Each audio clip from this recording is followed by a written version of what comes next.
Welcome back to Nerve. Do you think it's Yo. Dude, the Jim Bob thing. Fuck me. Oh. What's up, everybody?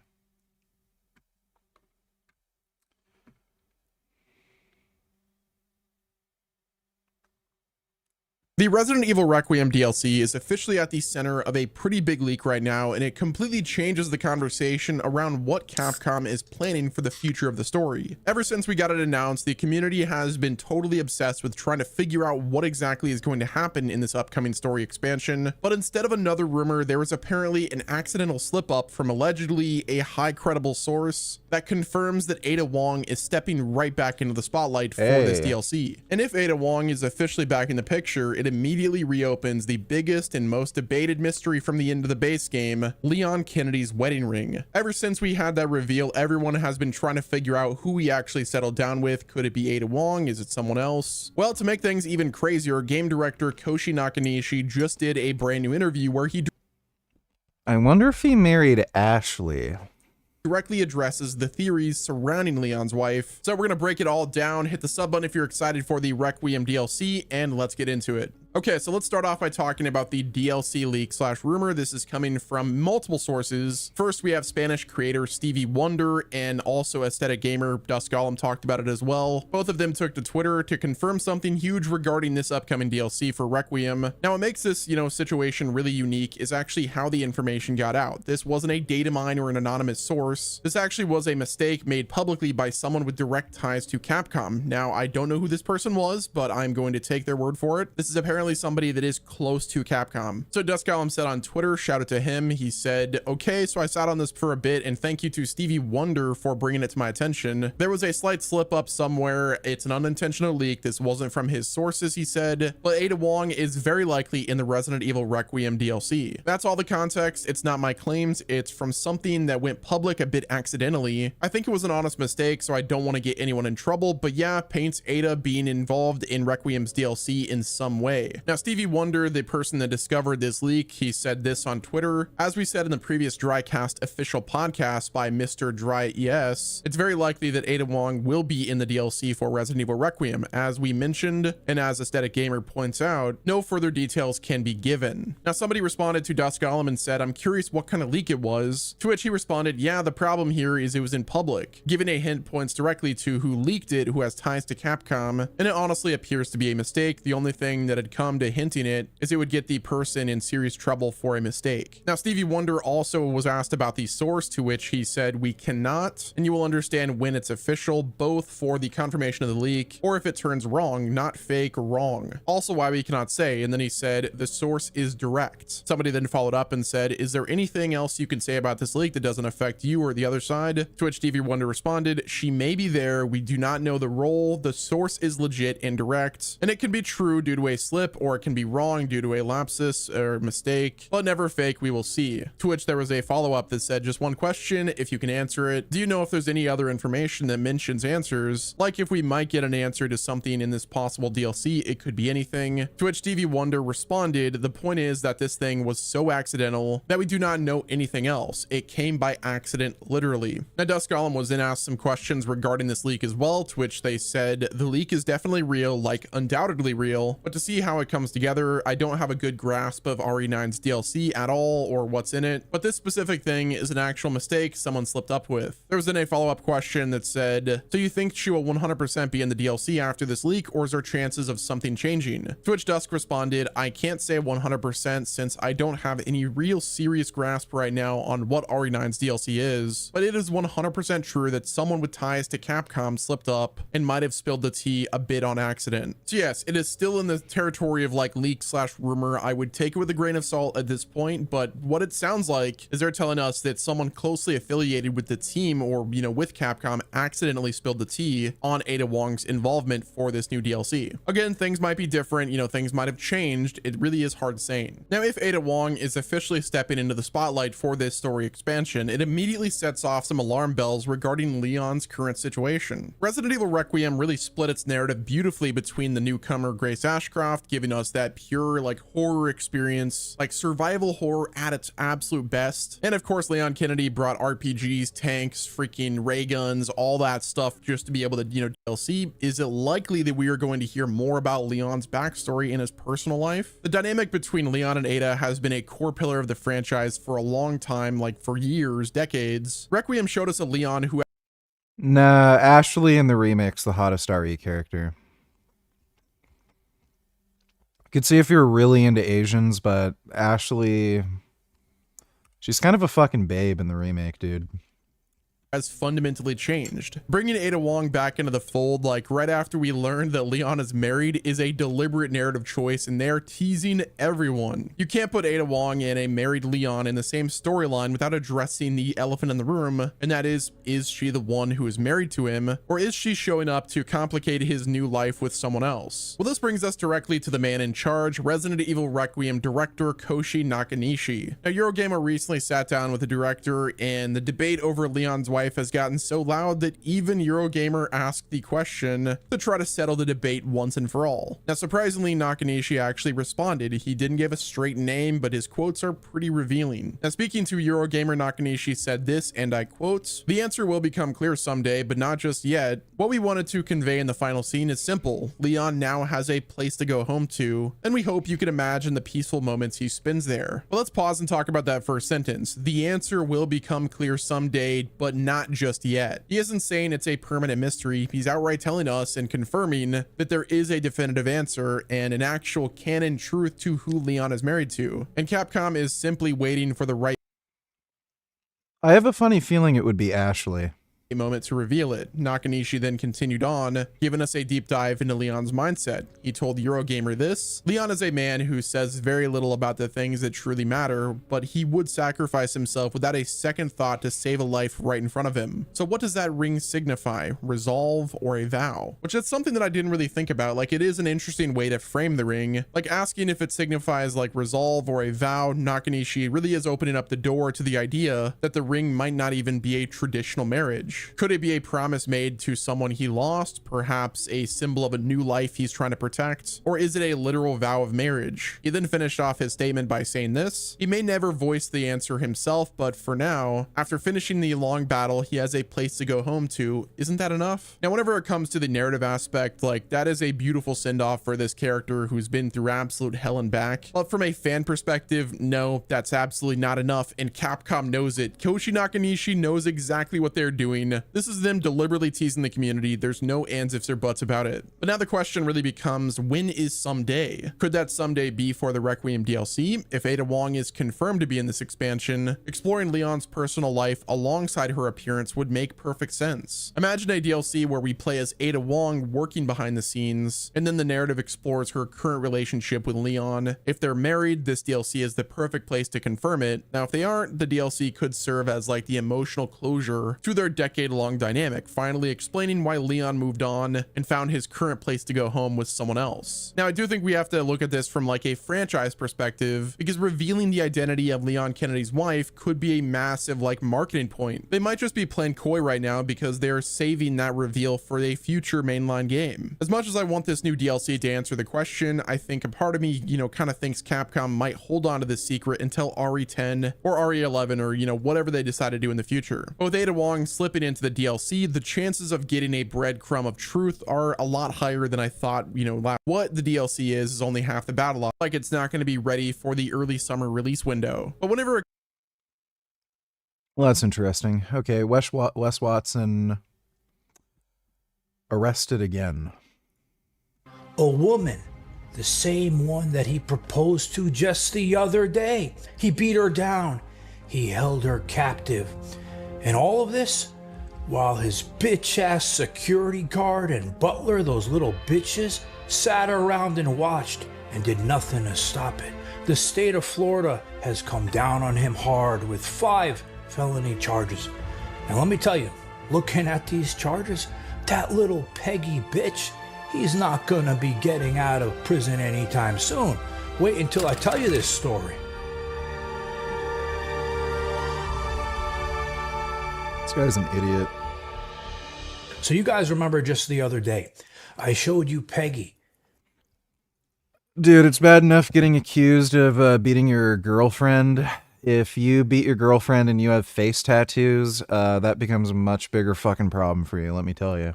Putting a ring on this girl like an asshole, only knowing the girl for only a month, right? Well, that same girl that he got down on his knees and put the ring on is the same girl just a couple days later may be the one to put Peggy in prison for a really long time when I tell you this story.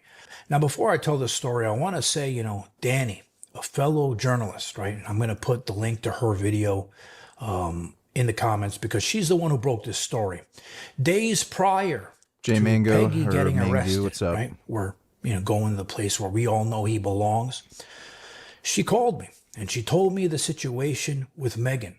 She did such a great job in digging and finding out information. And she told me everything that was going to end up happening as a result of what he did to her. And everything that she stated in her video, I can confirm is true because I saw photos, video, audio of the entire thing behind the scenes. Now, we can't show you, the photos and the video and the audio due to privacy concerns. But now, let me tell you the story of what happened that night. So just a few nights ago, after he proposed to her, Megan and Peggy, they had an argument. And Megan decided to go out to a basketball game. She posted a photo, a little video clip of herself on her social media of her out at the game. Wes saw it, and he freaked the fuck out because in the video, she's showing, her boobs. And Wes is the one who paid for her implant surgery. So when he saw it, he calls her up and he goes, "Listen, you bitch, how dare you go out to a basketball game and show off those tits like a sharmuta. In the meantime, I paid for This guy's like actually fucking insane. them and you're going to show that shit off to another man." Then after that, he blew the hell up out of her phone because we've seen in the past what he does. He calls over and over and over like a little bitch. We've seen this behavior from him before. Well, when he got her on the phone, he screamed on the top. I honestly do not understand that weird behavior of like not being comfortable with your girlfriend, like being seen in public by anybody. Like, if I had it my way, I'd literally walk my girlfriend around naked on a fucking leash outside. I'd be like, "Yep, this is mine. Pretty awesome, like, it's weird to me that you wouldn't like take pride in who you're dating and want to show them off and shit. Like, just weird. Top of his lungs, and he says, "You little bitch, you better get your ass home or I'm coming after you. I'm coming after your family. And not only that, I'm gonna cut off those tits on you that I put on." And let me tell you, I heard and I saw this scene, okay? So when I'm telling you this is true, it's 100% true. Calling her nonstop, threatening her to get her ass over there, and if she didn't, there was going to be a fucking problem. He also threatened other members of her family, saying that they were also going to be done for. He was saying things like he was going to cut her tits off of her body since he decided to pay for them. So Megan,